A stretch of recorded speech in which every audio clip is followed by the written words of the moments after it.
ये पागल वागल किसी और को जाकर बनाना, हॉल मास्टर ने नितिन से कहा। क्योंकि तुम तो ऐसे प्रतीत कर रहे हो, पहले तुम मारो और फिर बाद में जब तुमसे कुछ ना हो तो तुम ये बोल दो कि मैंने तो कुछ किया ही नहीं। क्या चल रहा है? क्या तुम्हें ऐसा कुछ नहीं पता?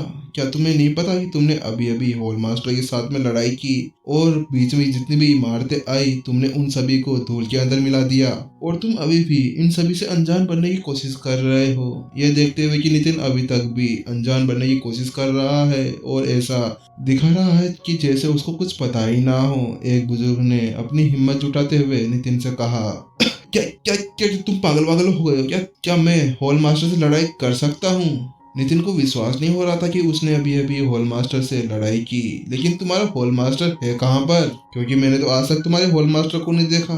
क्योंकि नितिन ने वास्तव में उन सभी के हॉल मास्टर को देखा नहीं था, तो फिर उसे कैसे पता होगा कि वह उनके हॉल मास्टर से लड़ा था? क्योंकि जब वह यहाँ पर आ रहा था तो एल्डर मनीष ने उसे बताया था कि वहाँ के हॉल मास्टर कम से कम संत लेवल स्टेज 4 के लड़ाकू हैं। और ये देखते हुए कि सामने वाला संत लेवल स्टेज 3 का एक लड़ाकू था तो उसकी ताकत बहुत ही ज्यादा थी। चाहे से नितिन संत लेवल स्टेज 2 के लड़ाकू को हरा सकता हो, लेकिन संत लेवल स्टेज 3 के लड़ाकू के साथ में लड़ना उसके लिए भी बहुत ही ज्यादा मुश्किल था। क्योंकि उसे पक्का विश्वास था कि अगर उसका भौतिक शरीर अगर संत लेवल स्टेज 3 के लड़ाकू के साथ में लड़ता है तो उसके शरीर की चटनी बनना पक्का था।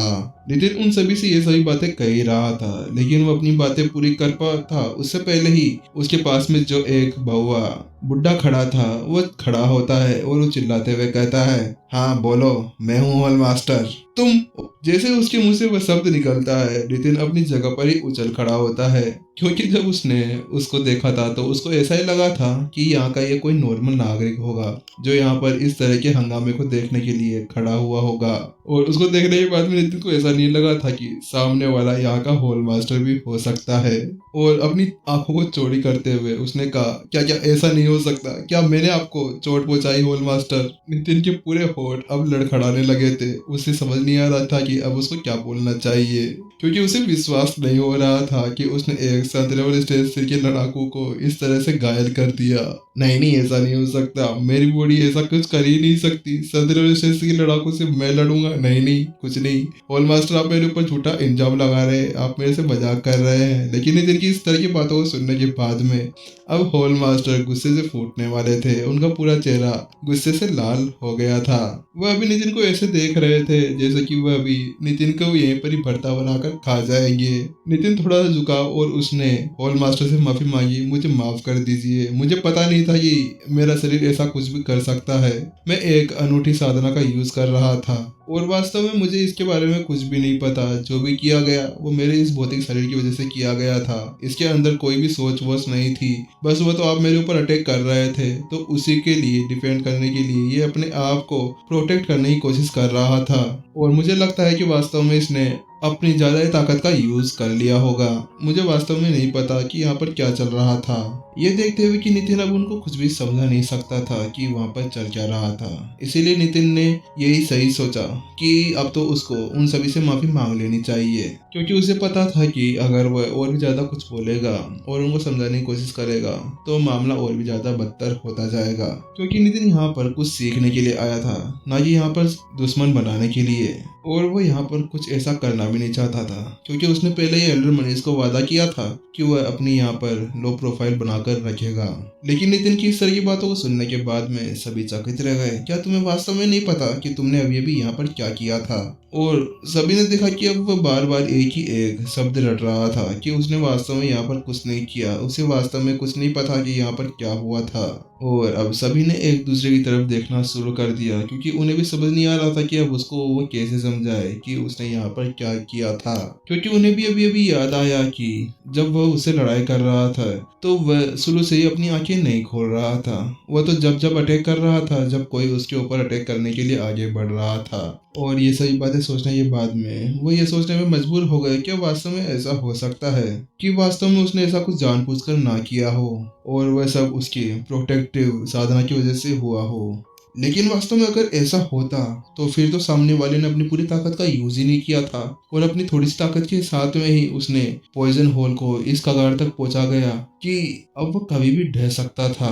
और अगर इस बारे में बाहर किसी को पता चलता है या दूसरे पॉइजन होल्स को इसके बारे में पता चलता है कि आंखें बंद कर कर एक भौतिक शरीर ने पूरे पॉइजन होल की हालत ही खराब कर दी है, तो उनका तो मजाक बनकर रह जाएगा, वह तो किसी को मुंह दिखाने लायक नहीं रहेंगे। और यही सोचते हुए उन सभी के चेहरे समझ से लाल हो गए। हाँ, वास्तव में मुझे नहीं पता। नितिन ने सकारात्मक रूप से अपना सिर हिला दिया। अच्छा, तो ऐसी बात है। ये देखते हुए कि नितिन को वहाँ के बारे में कुछ भी नहीं पता था, एक एल्डर आगे आता है और उसने बताना शुरू किया। हुआ कुछ ऐसा था कि रजित के मामले से निपटने के लिए एल्डर हर्षित आगे आए थे और उन्होंने आपके ऊपर अटैक किया था, लेकिन जिसके बाद में एल्डर जगदीश को आपने मार दिया था और जिसके बाद में सभी एल्डर्स आपके ऊपर अटैक करना शुरू कर दिए थे और उसके बाद में ही वह मामला शुरू हुआ था और आपने वहां पर कुल 14 एल्डर्स को पूरी तरह से मार दिया है। नहीं नहीं, ऐसा नहीं हो सकता। नितिन जैसे सुना कि वह वहां से अपनी आत्मा को लेकर बुक्स को इकट्ठा करने गया था, तो उसके बाद में वहां पर उसने 14 एल्डर्स को मार दिया था। उस सबको सुनने के बाद में तो उसकी आंखें भी फटी की फटी रह गई, क्योंकि उसने वास्तव में ऐसा कुछ नहीं सोचा था कि वह ऐसा कुछ कर देगा अगर उसका शरीर अपनी चेतना खो देगा तो। क्योंकि इतने कम समय के अंदर पूरा पॉइजन होल ऐसा लग रहा था जैसे कि यहाँ पर कोई बड़ी आपदा आई हुई हो। मैं वास्तव में सच कह रहा हूँ, आप ही थे जिसने ये सब किया। मैं नितिन को समझ नहीं आ रहा था कि आखिरकार अब उसे क्या बोलना चाहिए, इसीलिए बेबसी से उसने अपना सिर नोच लिया, क्योंकि वास्तव में उसका ऐसा कोई इरादा नहीं था कि वो यहाँ पर आके इन सभी बुजुर्गों को मारने लगे। क्योंकि वो यहाँ पर ये चाहता था कि वो रिया के लिए सभी बुक्स को इकट्ठा करते हुए यहाँ से जल्दी से निकल जाए। नितिन मन ही मन में सोच रहा था, अगर मेरा शरीर उन सभी बुजुर्गों को नहीं मारता तो ऐसा हो सकता था कि यहाँ पर जो नुकसान हुआ है उसके लिए वह हाई लेवल स्पिरिट स्टोन्स को दे सकता था, लेकिन अब उसने 14 बुजुर्गों को मार दिया था और साथ ही साथ में जो प्राचीन इमारतें थी उनको भी बुरी तरह से गिरा दिया था। तो उसके बाद में नितिन समझ नहीं पा रहा था कि अब वह इस मुसीबत से कैसे बाहर निकले, लेकिन उसने सोचा नहीं नहीं, ऐसा नहीं चलेगा। अब मैं इस मामले को ऐसे ही नहीं छोड़ सकता, क्योंकि अगर मैंने इस मामले को ऐसे ही छोड़ दिया, जो वहां पर बची हुई टॉप मंजिल पर बुक्स है उनको मैं नहीं पढ़ पाऊंगा। और इसके अलावा मुझे रिया के जहर शरीर के उस जहर को ठीक करने के लिए यहाँ के सभी बुजुर्गों की आवश्यकता भी हो सकती है और मैं उनके सामने इस तरह से नहीं गिर सकता। नितिन के माथा के ऊपर अब गहरी सिकन महसूस की जा सकती थी, क्योंकि नितिन ने अब और देरी की तो रिया की जो तबीयत थी वो और भी ज्यादा खराब हो सकती थी, और अगर रिया को कुछ हो जाता है तो उसके बाद में वह उसके पिता को कैसे जवाब देता कि उसने उसकी बेटी का ध्यान नहीं रखा। तो फिर तो उसकी पूरी मेहनत के ऊपर पानी फिर जाता, जो उसकी वजह से एक जान गई थी। और जो इतनी ज्यादा प्रॉब्लम हुई थी वह ऐसा नहीं था कि वह अपने क्लोन को यहाँ पर रख सकता था अपने भौतिक शरीर की जगह, लेकिन अगर वह अपने क्लोन को यहाँ पर रख देता तो इससे भी ज्यादा बड़ा हंगामा हो सकता था, क्योंकि भौतिक शरीर ने तो केवल कुछ ही बुजुर्गों को मारा था। अगर वो क्लोन यहाँ पर आ जाता वो तो इससे भी ज्यादा खतरनाक था, वो तो कुछ भी कर सकता था, क्योंकि पिछली बार भी उसने उसके ऊपर बहुत ज्यादा विश्वास किया था, लेकिन उसका विश्वास का नतीजे ही तो मास्टर टीचर अकेडमी के अंदर इतना ज्यादा कोलाहल मच गया था। और अगर उसके क्लोन को यहाँ पर छोड़ दिया गया होता तो क्या पता 14 बुजुर्गों की जगह पर यहाँ पर सभी बुजुर्ग मारे जा चुके होते, यहाँ तक हॉल मास्टर की भी जान जा सकती थी। और इसके अलावा वह हीलियो बीस्ट को भी यहाँ पर बाहर नहीं निकाल सकता था, क्योंकि नितिन यहाँ पर अकेला आया था, इसीलिए उसको उन सभी को समझाना बहुत ही ज्यादा मुश्किल हो जाता। और वैसे भी तो पॉइजन होल के ऊपर किसी का भी आना प्रतिबाधित था, और अगर वो यहाँ पर ऐसे किसी को भी ले आता तो और भी ज्यादा मुसीबत हो जाती। इसीलिए तो उसने ये सोचा था कि वह शायद एल्डर मनीष के साथ में यहाँ पर आकर एक मेहमान की तरह रह सकता था, क्योंकि वो यहाँ पर ज्यादा समय तक नहीं रहना चाहता था। क्योंकि अगर वह एक बार यहाँ पर एल्डर मनीष के साथ में मेहमान के रूप में आता तो शायद यहाँ पर उसको कोई भी परेशान नहीं करता। और उसका उसके कमरे में उसके शरीर को छोड़ने का एक कारण ये भी था कि अगर वह अपने शरीर को साथ में ले जाता तो वहाँ पर कोलाहल मच जाता कि वहाँ पर आया हुआ वह व्यक्ति अचानक कहाँ पर चला गया, और फिर वह सभी उसी को ढूंढने लग जाते। लेकिन अचानक से नितिन के मन में एक ख्याल आया, क्या मैं ऐसा करूं कि यहाँ पे वायलेट लिप किंग और मेरे हीलियो बीस्ट को यहाँ पर छोड़ दूं इन सभी को तबाह करने के लिए। लेकिन अचानक से नितिन ने सोचा नहीं नहीं नहीं नितिन, तू ऐसा नहीं कर सकता, तू कोई तबाही वबाही का देवता थोड़ी ना है जो तू हर किसी को मारता फिरेगा। भले ही जहर मास्टर्स बहुत ही ज्यादा खतरनाक होते हैं, लेकिन उन्होंने अभी तक अपने जहर का यूज गलत जगह पर नहीं किया, तो तू उन्हें फालतू के अंदर नहीं मार सकता। और वैसे भी मास्टर टीचर जब तक किसी को फालतू में नहीं मारते तब तक वह किसी को नुकसान नहीं पहुंचाते। कुछ देर की सोच विचार के बाद में नितिन ने आखिरकार पूछ ही लिया, क्या आप मेरे को बताएंगे कि एल्डर मनीष कहाँ पर है? क्योंकि वह अपने साथ में किसी को मिला लेना चाहता था, क्योंकि वही उसकी स्थिति को समझा सकता था और वह केवल अभी यहाँ पर एल्डर मनीष के ऊपर ही भरोसा कर सकता था, क्योंकि यहाँ पर वह उसे ही जानता था। नितिन की बात सुनने के बाद में हॉल मास्टर ने कहा, अच्छा तो तुम उस मनीष की बात कर रहे हो, उस बेवकूफ की वजह से तो यहाँ पर इतना ज्यादा खतरा आया है, वो तुम्हें यहाँ पर लेके आया, इसी की वजह से तो यहाँ पर इतने सारे बुजुर्ग मारे गए हैं, यहाँ पर इतना बड़ा कोलाहल मच गया है, इसीलिए मैंने अपने आदमियों से बोलकर उसको पकड़वा लिया है, जल्दी उससे भी निपट लिया जाएगा। लेकिन जैसे ही नितिन ने सुना कि उसकी वजह से एल्डर मनीष को भी पकड़ लिया गया तो वो चौंक गया।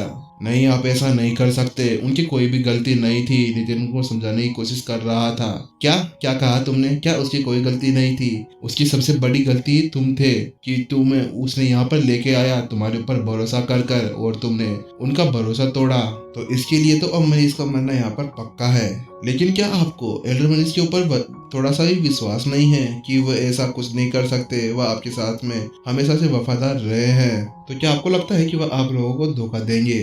नितिन अपनी जगह पर गुस्से से खड़ा हो गया, क्योंकि ये एक बात थी कि उसके ऊपर ये इल्जाम लगाना कि वह यहाँ पर तबाही मचा रहा था। हाँ, तो वो मान सकता था, लेकिन ऐसा नहीं मान सकता था कि एल्डर मनीष की वजह से ये सब यहाँ पर हुआ हो। उसने चिल्लाते हुए कहा, मैं तुम्हें पहले बता देता हूँ, एल्डर मनीष की इसके अंदर कोई भी गलती नहीं है, जो भी गलती है वो मेरी है। क्योंकि नितिन को एल्डर मनीष के ऊपर बहुत ही दया आ रही थी, क्योंकि सामने वाले ने उसकी सेफ्टी के लिए मोहन को सब कुछ बता दिया था कि जहर हॉल के अंदर क्या क्या दुर्घटनाएं हो सकती है, तुम्हें उन सब से संभल कर रहना है। उसने मोहन की सेफ्टी के लिए छोटी छोटी चीजें भी बता दी थी, और इस सब के चलते हुए नितिन उसे बिल्कुल भी धोखा नहीं दे सकता था, और परेशानी तो बिल्कुल भी नहीं।